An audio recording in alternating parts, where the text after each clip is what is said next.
오늘 말씀의 제목 사랑의 시작입니다.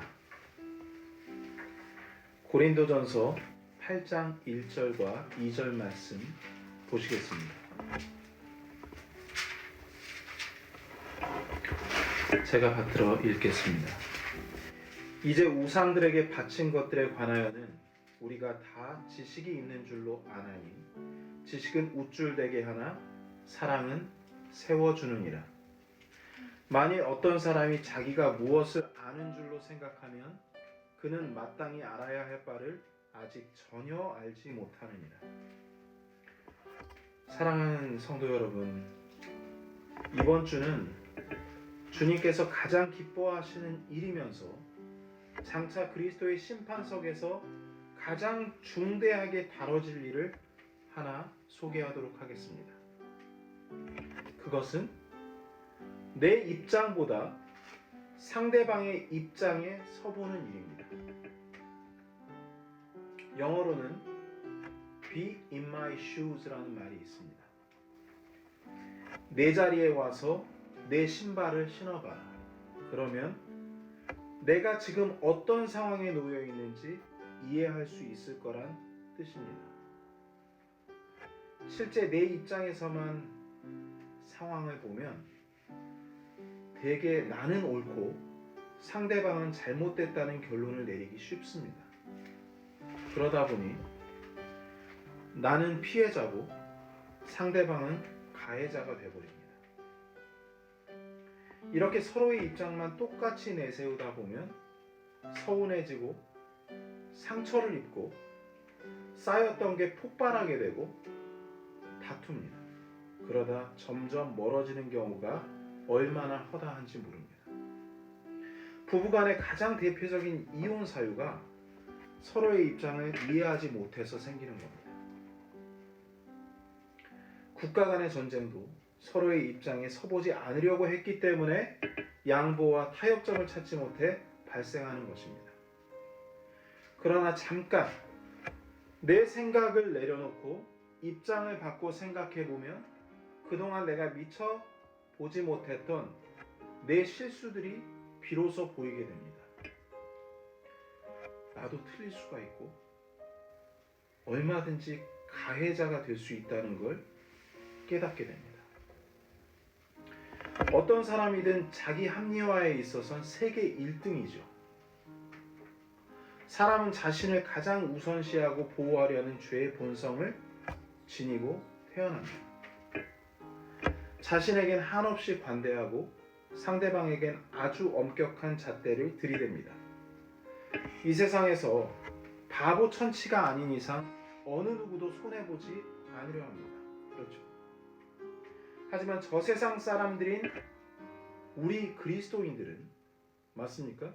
우린 이 세상 사람이 아니라 저 세상 사람들입니다.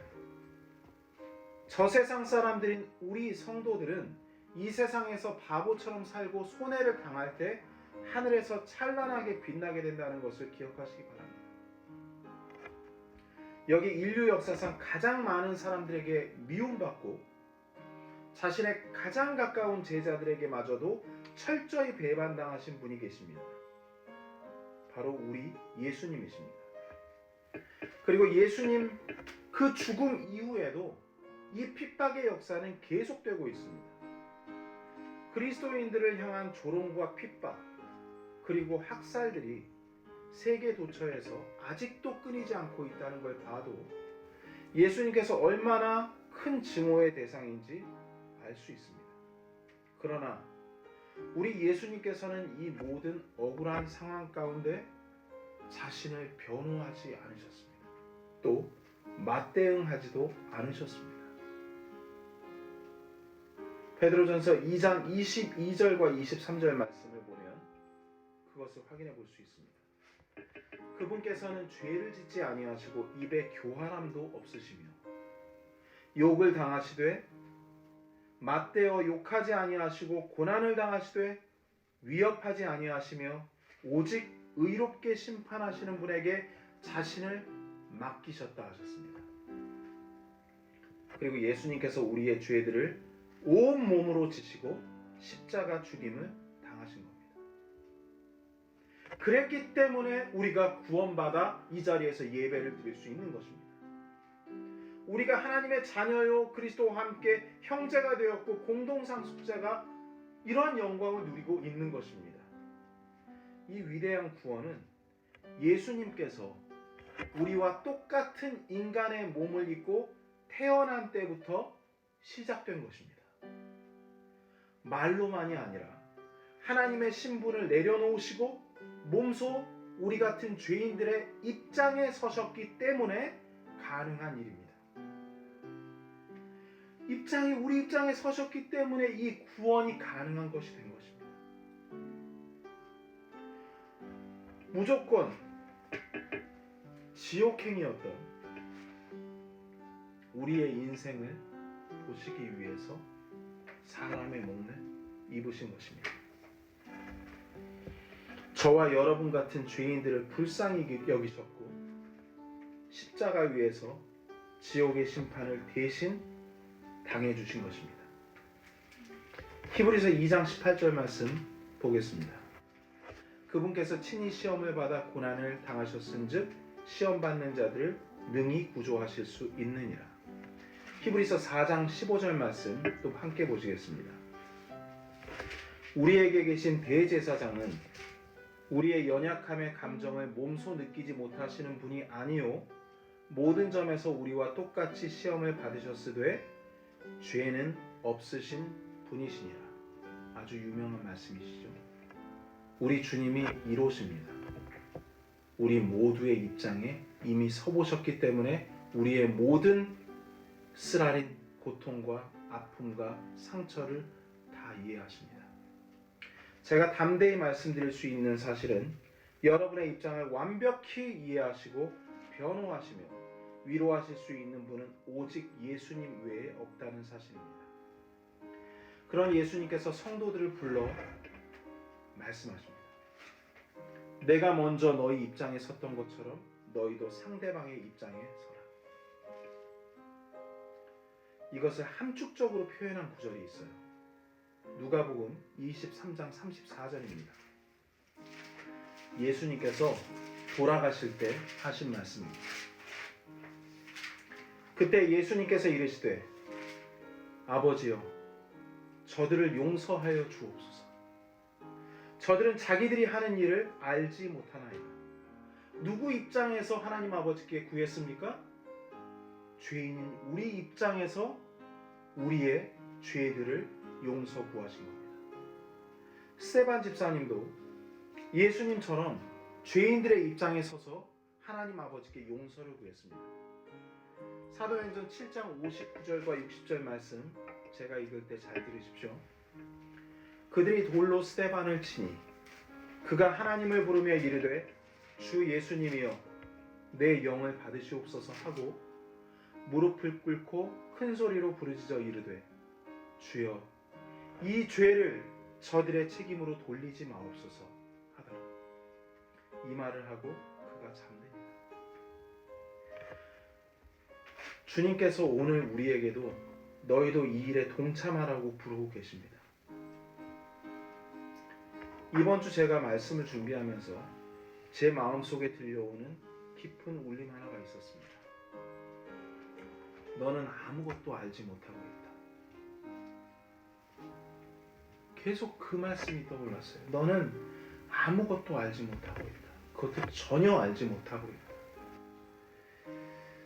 항상 내 입장만 고수하고 조금도 내 잘못이 무엇인지 전 듣고 싶지도 않아 했습니다. 또 알고 싶지도 않아 했습니다. 그런 저에게 주님께서 너는 아무것도 알지 못하고 있다고 말씀하셨습니다. 우리 본문 말씀의 고린도전서 8장 2절 말씀 확인해 보도록 하겠습니다. 만일 어떤 사람이 자기가 무엇을 아는 줄로 생각하면 그는 마땅히 알아야 할 바를 아직 전혀 알지 못하느니라 하셨습니다. 제가 알아야 할 바를 아직 전혀 모른다고 하신 말씀이 무엇인지 곰곰이 생각해 봤어요. 그동안 저는 항상 무슨 일을 만날 때마다 무엇이 옳고 무엇이 잘못되고 무엇이 현명한 판단인지 먼저 생각을 했습니다.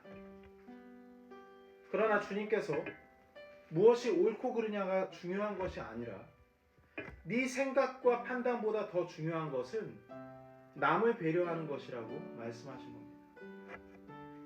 그리고 이것이 사랑이고 오늘 말씀 제목처럼 사랑의 시작이라고 말씀하셨습니다. 아무리 뛰어난 지식들도 사랑이 없으면 아무 의미도 아무 쓸모도 없다는 말입니다. 여러분도 그렇게 생각하십니까?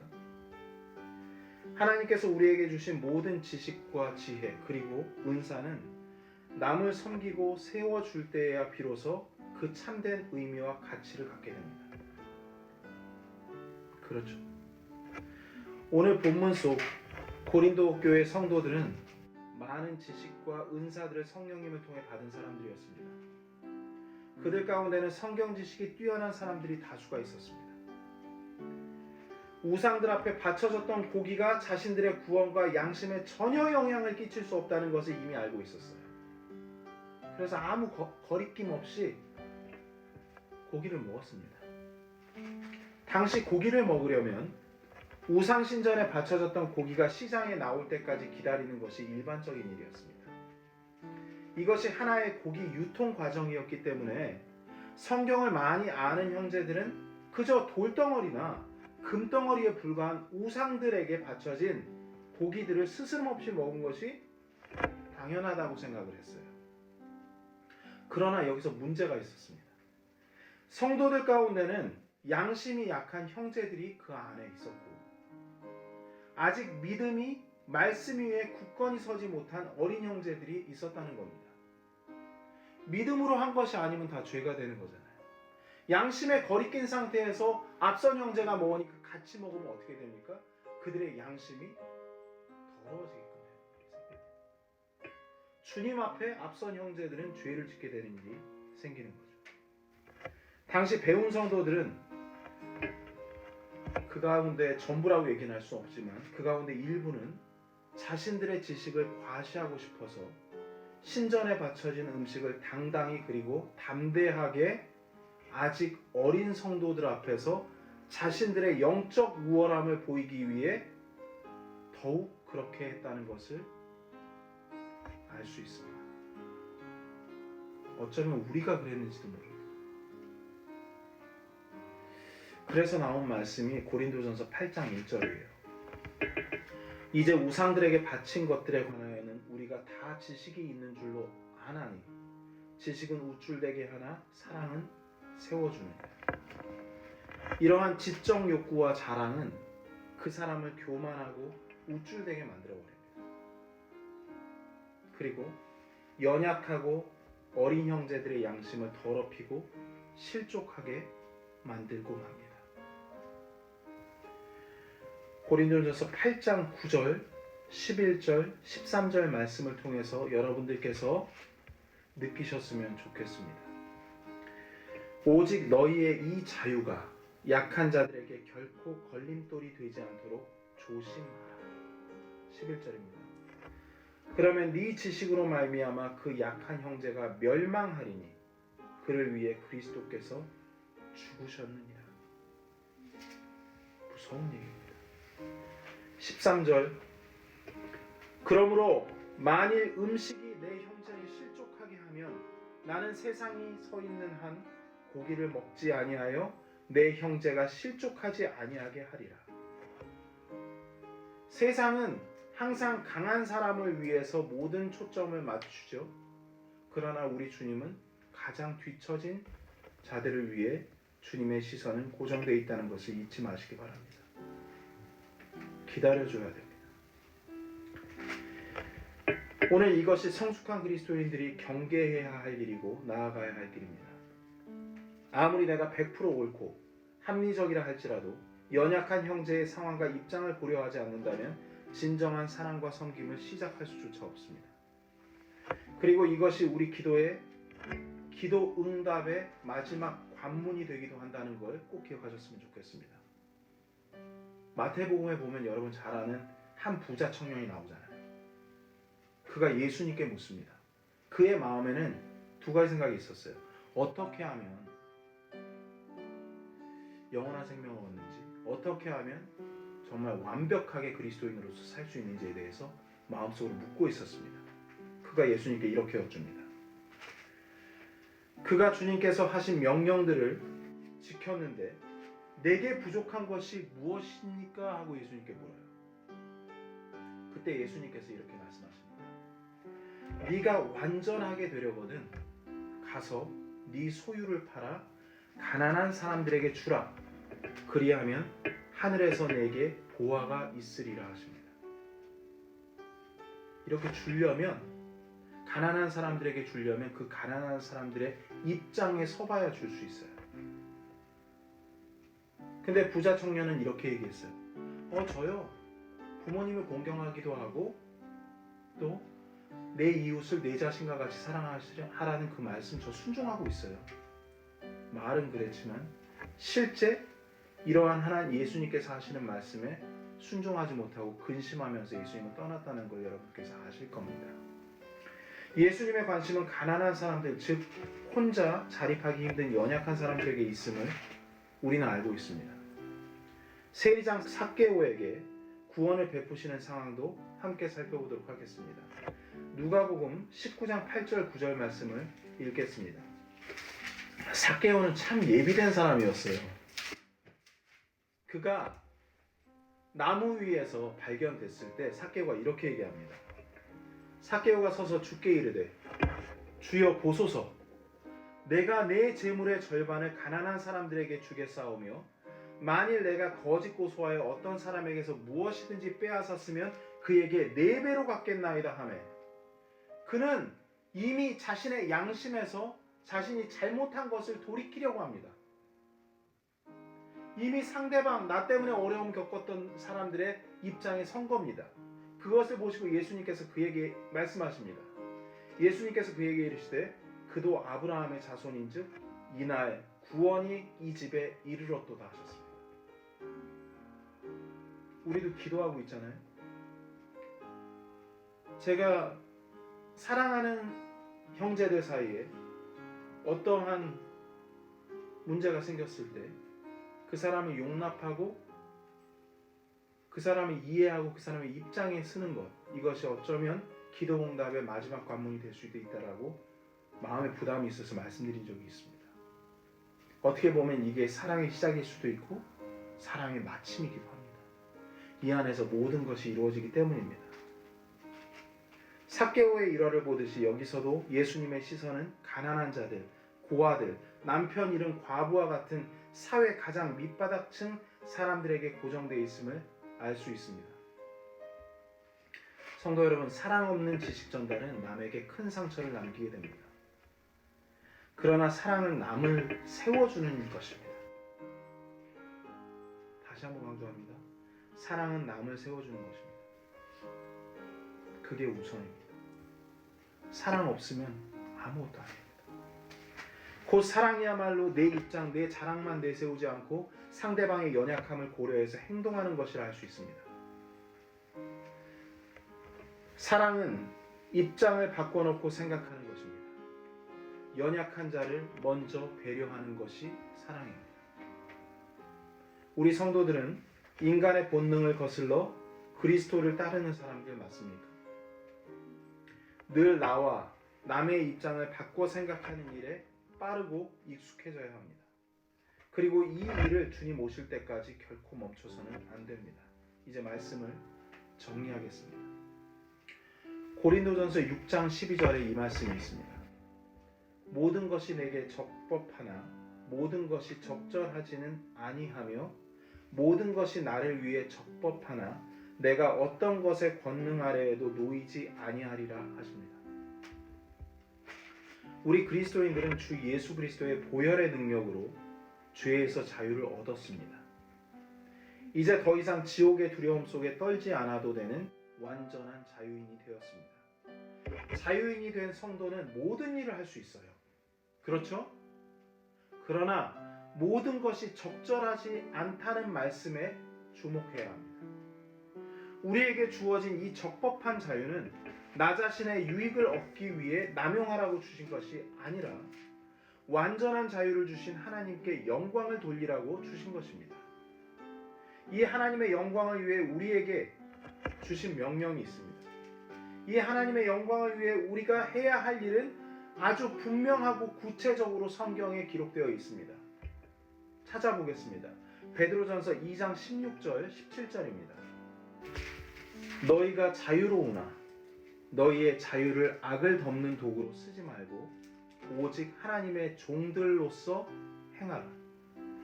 모든 사람을 존경하며 형제들을 사랑하고 하나님을 두려워하며 왕을 존경하라. 여러분, 모든 사람을 존경하는 것 안에 나보다 남을 더 낮게 여기라는 말씀이 있는 겁니다. 우리의 이러한 사랑과 섬김을 가로막을 일들이 분명히 생기게 되어 있습니다. 그럼에도 이 길이 맞기 때문에 우리는 멈춰서 고민한다거나 뒤돌아서 다른 길을 가서는 안 됩니다. 베드로전서 2장 20절과 21절 말씀 중간부터 보시면 주목해 보시기 바랍니다. 그러나부터 읽겠습니다. 그러나 너희가 잘 행하고도 그것으로 인해 고난을 당하고 끈기 있게 그것을 견디면 이것은 하나님께서 받으실 만한 것이니라. 참으로 너희가 심지어 그 일을 위해 부르심을 받았나니 그리스도께서 우리를 위해 고난을 당하심으로 우리에게 본을 남기사 너희가 자신의 발자취를 따라오게 하셨느니라. 사랑하는 성도 여러분, 우리가 주님 말씀에 순종하여 상대방의 입장에 설 때 주님께서 우리를 도와주실 것입니다. 그 사람의 아픔과 상처들을 더욱 이해하고 느낄 수 있게 해주실 겁니다. 우리를 주님의 도구로 사용하실 때 주님께서 어찌 주님의 긍휼하신 마음을 풍성히 주지 않으시겠습니까? 눈에 보이지 않는 치열한 영적 전쟁은 이미 시작됐습니다. 우리는 남을 사랑하고 섬기는 일로 부르심을 받았다는 것을 잊지 맙시다. 그래서 구원받은 거예요. 그 어떤 일이 있더라도 우리를 가장 응원하고 도우시는 예수님만을 바라보며 이 길을 끝까지 완주하는 우리 모두가 되길 간절히 원하고 기도합니다.